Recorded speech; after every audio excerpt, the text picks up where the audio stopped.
عن عائشة رضي الله عنها عائشة رضي الله عنها وی ګوره اکثر د دې شپې د مونځ پیغمبر صلی الله علیه وسلم به څنګه کو څو رکعات یې کول د هغه د بیبیانې را نقل کوي ولې ځکه چې هغه د شپې مونځ دی بل په کور کې دی نو هغه به د خاوند سره وي عائشة رضي الله عنها وی چې كان النبي صلى الله عليه وسلم يصلي فيما بين أن يفرغ من صلاة العشاء إلى الفجر 11 ركعة پیغمبر صلی الله علیه وسلم چې به کله د ماسخوتن د منځه نه فارغه شو نو د دغه وخت نه واله او د سحر د راختو پورې به پیغمبر صلی الله علیه وسلم په دې منځ کې څو رکعته مونځ کو 11 رکعته یاد کړئ دا خبره څو رکعته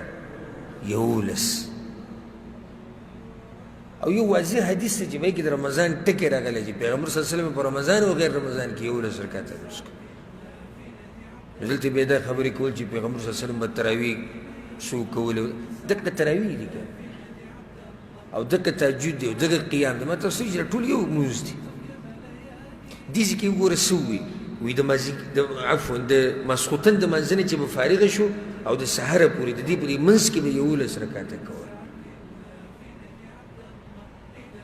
نو تراویح که څوک شل کوي 10 کوي 40 کوي جایز دي خو سنت طریقه د ویترو سره 11 رکعته دي دا د پیغمبر صلی الله علیه وسلم طریقه په روژه کې او عام ورځو کې ښه څنګه به کول دا 11 رکعته يسلم من كل ركعتين دو رکعته به کول سلام به ګرځو دو رکعته به کول او سلام به ګرځو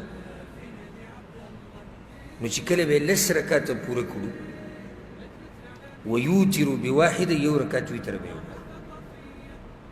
خیال هم دې کنه ويوتر بواحده دلته ثابت شو چې وتر یو رکعت وشتي وتر یو رکعت وشتي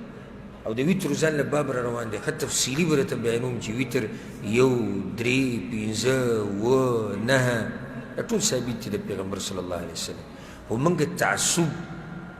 او مذهب پرستۍ د دې هر څه نه محرومه کړي وو بس دغه یو طریقه مې زده کړې د پلار نیکه نه او د ابۍ او دادا نه او په هغې باندې روان و دلته ثابت شو چې ویوتر بواحده یو رکعت ویتر شتي فيسجد السجد من ذلك قدر ما يقرأ أحدكم 50 آية قبل أن يرفع رأسه پیغمبر صلی الله علیه وسلم ناشنا مونځ وکړ ابا 11 رکعته کول خو د سم رکعتونه و یو سجده به داسې لګوله لکه تاسو چې 50 آیتونه وایي یو سجده د پیغمبر صلی الله علیه وسلم دې دومره ده لکه تاسو چې څو آیته وایي 50 فإذا سكت المؤذن من صلاة الفجر وتبين له الفجر نو کله چې به مؤذن د سحر بانګ ختم کو د سحر اذان او سحر به راوختو قام فرکع رکعتین خفیفتین نو د اذان نه بعد به پیغمبر صلی الله علیه وسلم بیا راپاڅېدو څو رکعته مونځ به وکړو 2 رکعته او مختصر به وکړو 2 رکعته د څه دي دا اوس د سحر هغه سنت دي خفیفتین دا به لنډ کول دا مثلا مخکې تېره شوې ده چې سنت طریقه دا دی چې د 2 رکعته به لنډ کړي اوس وګوره دې کې بله مسله ثابته شوه مخکې ما وویل پیغمبر صلی الله علیه وسلم دا سنت اوس کور کې کوي که جومات کې لګیا دی کور کې لګیا دی ثم اضطجع على شقه الأيمن بیا به پیغمبر صلی الله علیه وسلم په دې ښی اړخ باندې پرېوتو ډډه به یې ولګوله او پیغمبر صلی الله علیه وسلم ډډه لګول په 2 قسمو حدیثونو کې نقل یو ډډه لګول د شپې د مانځه نه بعد د سحر د اذانه پورې پای کې به اوده شو ابا د دمې دپاره وه دویمه ډډه لګول د سنتو نه بعد سحر سنت چې به وکړو نو بیا به ډډه لګول په دې ډېر روایت راغلي دي او دا اول هم ډېرو خلکو ته ناشنا ښکاري بلکې خبرې ته هم نه دي ډېر سحر سنت چې پیغمبر صلی الله علیه وسلم وکړو بیا به ډډه ولګوله نو پای کې به 2 فایدې وشوې یو خو به پیغمبر صلی الله علیه وسلم د شپې مونځ کړی و اوږد مونځ به ستړی به نو څه به شو لږ دمه به شو دویم د سحر منځه ته به بیا په طاقت کې شو نو دا ډډه لګول خصوصا هغه سړی چې د شپې تهجد وکړي او مونځ وکړي د هغه دپاره یو ښه طریقه ده د پیغمبر صلی الله علیه وسلم طریقه ده، په دې عمل پکار دی. ډډه به یې ولګوله حتی یأتي المؤذن للإقامه، مؤذن به راغی او به ته ووایي د اقامت وخت دی، فیخرج پیغمبر صلی الله علیه وسلم به ووتو. متفق علیه دا حدیث په بخاري مسلم کې دی. نو د حدیث نه ډېرې مسلې ثابتې شوې. یو خو دا مسله ثابتې شوې چې د شپې مونځ دا ټیم د ماسخوتن د منځه نه بعد شروع کېږي سهاره پورې. ځکه چې عایشه رضی الله عنها څه ووایي، وایي د شپې د ماسخوتن د منځه نه بعد وله سهاره پورې پیغمبر صلی الله علیه وسلم به هر وخت چې به وکړو خو دا 11 رکعاته به یې کول. بله دا چې پیغمبر صلی الله علیه وسلم نه 11 رکعاته ثابت شو، یو رکعت وتر تی ثابت شو، د 11 رکعاتو طریقه تی ثابته شو، دوه سلام ګرځوه منځ کې. بله دا چې پیغمبر صلی الله علیه وسلم مونځ اوږد کو.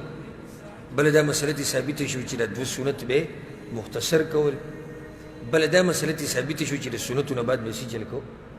ډډه به یې لګوله، او ډډه به یې په کوم طرف لګوله؟ په ښي طرف. او سنت طریقه په اوده کېدو کې هم دا ده. د هغې څه وجه ده؟ د هغې وجې دا ده، حکمت موږ بیان کړی هم دی په نورو درسونو کې چې دا زړه کوم طرف ته دی؟ ګس طرف ته. کله چې ته په دې ګس طرف باندې وده شي دا زړه کته راشي. نو یو خو دا انسان ته د په دې زړه باندې چې زور راشي، د ساه بندېدو مسله، د زړه اټیک، دا خبرې یره پکې وي. او بلې دا سړی بیا ډېر جوور وده شي، بیدار نه وي. او کله چې ته په ښي طرف باندې وده شوې نو زړه ستا بره راغی، نو زړه کار هم برابر کوي. او بل دا سړی څه دی؟ بیدار وي. که وده هم شي بیدار وي، ځکه چې هلته زړه بره دی، ازاد دی.